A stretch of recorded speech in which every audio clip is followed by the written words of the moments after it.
Page number 264, 264.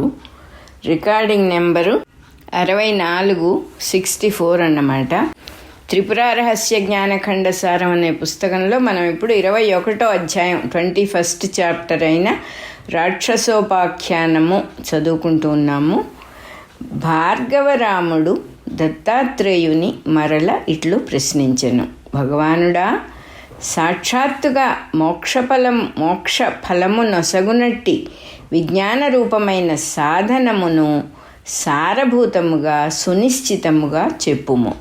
దేహముతో కూడి ఉన్నప్పుడు, దేహమును వదిలినప్పుడు జ్ఞానుల స్థితి ఎట్లుండును? వ్యవహరించున్నప్పుడు వారి మనస్సు అనాసక్తముగా ఎట్లుండును? ఏ లక్షణము చేత జ్ఞానులను త్వరగా గుర్తించుటకు వీలగును? ఇది అంతయు నాకు స్పష్టముగా దయతో చెప్పుడు. దత్తాత్రేయుడిట్లనెను. దేవతానుగ్రహమే జ్ఞానమునకు ముఖ్య సాధనము. ఎవడు వాంగ్మనఃకాయముల చేత ఎల్లప్పుడూ స్వాత్మదేవతను ఆరాధించుచుండునో వానికి జ్ఞానము సులభమగును. ఇది జ్ఞాన సాధనములలో సర్వోత్తమముగా చెప్పబడి ఉన్నది. ఇతర సాధనములతో పని లేకుండా ఇదియే ఫలమును సాధించుటకు సమర్థమై ఉన్నది. దీనిని వదలినచో ఇతర సాధనములేవియు చక్కగా ఫలము నొసగలేవు. అందులకు కారణమును వినుము. సర్వమును ప్రకాశింపచేయుచున్న చిదాత్మకు దాని యొక్క స్వాతంత్ర్య మహిమ వలననే అవిద్యావరణము కల్పితమై ఉన్నది. శ్రవణాది రూపమైన విచారణము వలన అవిద్యను తొలగించినచో చిదాత్మ యొక్క స్వరూపము సాక్షాత్కరించును. విచారణము చేయుచున్నను స్త్రీలు, ధనము మొదలగు వానిపై ఆసక్తి కలిగియుండు బహిర్ముఖులకు అది సాక్షాత్కరించుట మిగుల దుర్ఘటము. భక్తులైన వారు సంసార విషయములకు విముఖులై దేవతను ఆరాధించుచు అంతర్ముఖులై ఉందురు. కావున అట్టివారికి అది సులభముగా సాక్షాత్కరించును. త్రికరణ శుద్ధిగా స్వాత్మదేవతను ఆరాధించువాడు వైరాగ్యము మొదలగు ఇతర సాధనములను కొలదిగా కలిగి ఉన్నను ఆత్మతత్వమును పరోక్షముగానో అపరోక్షముగానో తెలిసికొని ఇతరులకు బోధించుచుండును.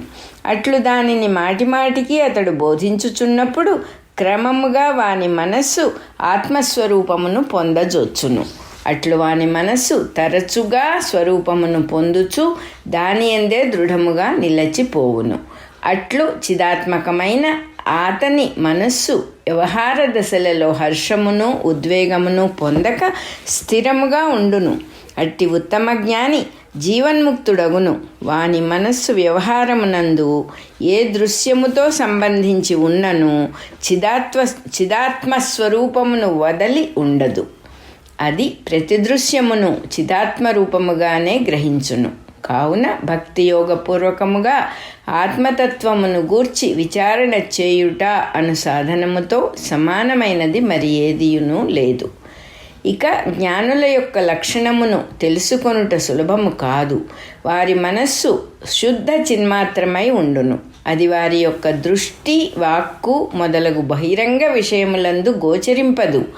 వ్యాకరణాది శాస్త్రములయందు పండితులైన వారి విషయమున కూడా క్రొత్త వారికి వారిని చూచున్నప్పుడు వారి యొక్క దేహము, వస్త్రము, భూషణములు మొదలగు వాని వలన లోపలనున్న పాండిత్యము గోచరింపదు కదా.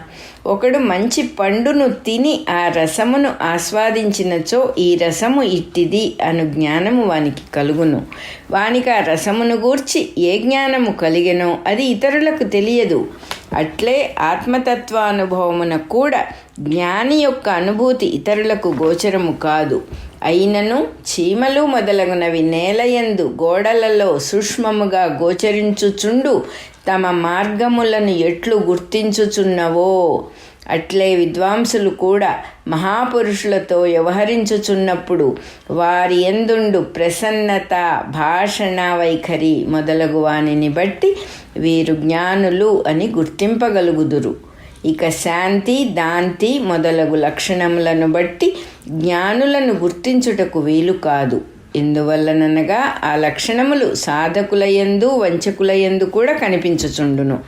నిర్మలమైన అంతఃకరణము లేనివారు జ్ఞానమునకు సాధనములుగా దమము శమము మొదలగు వానిని అవలంబించుచున్నను అవి వారికి సహజములు కావు. వానిని నిరంతరము అభ్యసించిన తరువాత చాలా కాలమునకు అవి అప్రయత్నముగా వారికి అలవడును. అప్పుడే అవి వారికి సహజ లక్షణములగును. కావున తాత్కాలికముగా అభ్యసింపబడుచున్న శమ దమాదులను బట్టి వీరు జ్ఞానులు అని చెప్పుటకు వీలు లేదు.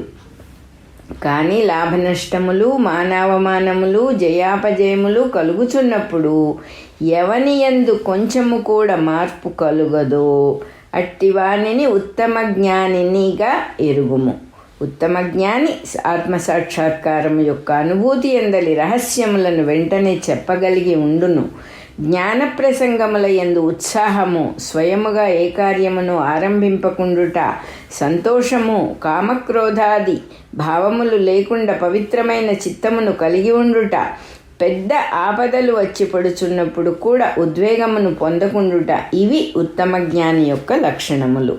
సాధకుడు తన జ్ఞానము యొక్క పరిపాకమును పరీక్షించుకొనుటకు ఇవి సుస్థిరములైన లక్షణములు అనుటలో సంశయము లేదు. సాధకుడు తన్ను గూర్చి తాను ఎప్పుడునూ పరీక్షించుకొనుచుండవలయను. ఆ విధముగా అతడు ఇతరులను పరీక్షించుటయందు కూడా నిపుణుడగును.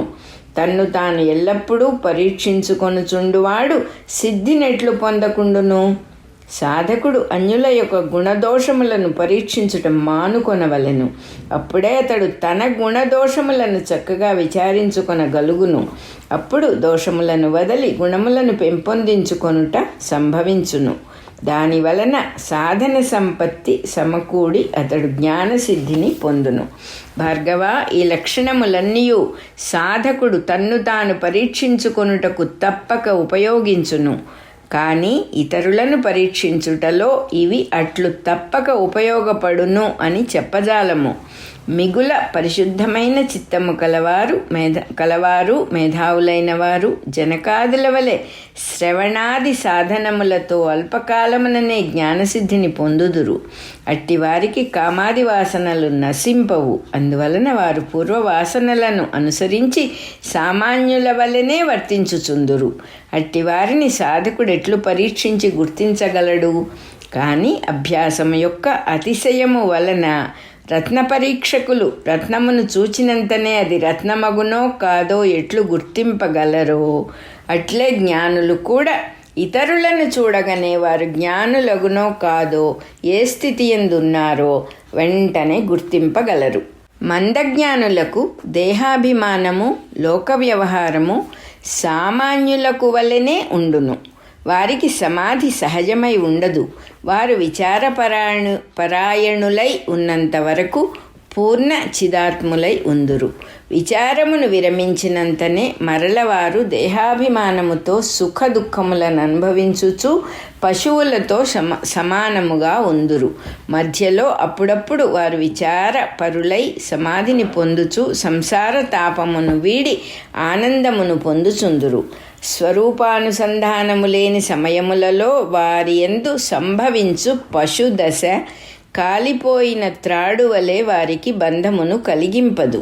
వస్త్రము యొక్క 2 అంచులను రంగులో ముంచినచో మధ్య భాగమును ముంచకపోయినను దానికి కూడా ఆ రంగు తప్పక వ్యాపించును. అట్లే వారి వ్యవహారము కూడా చిద్రూపానుసంధాన మధ్యమున పడి చిద్రూపముతో ఐక్యము పొందును. అందువలన ఆ వ్యవహారము వారికి బంధము కలిగింపదు. మధ్యజ్ఞానులకు దేహ సంయోగమే ఉండదు. దేహమే ఆత్మ అనుభావమే దేహ సంయోగము. అది మధ్యజ్ఞానులకు ఉండదు.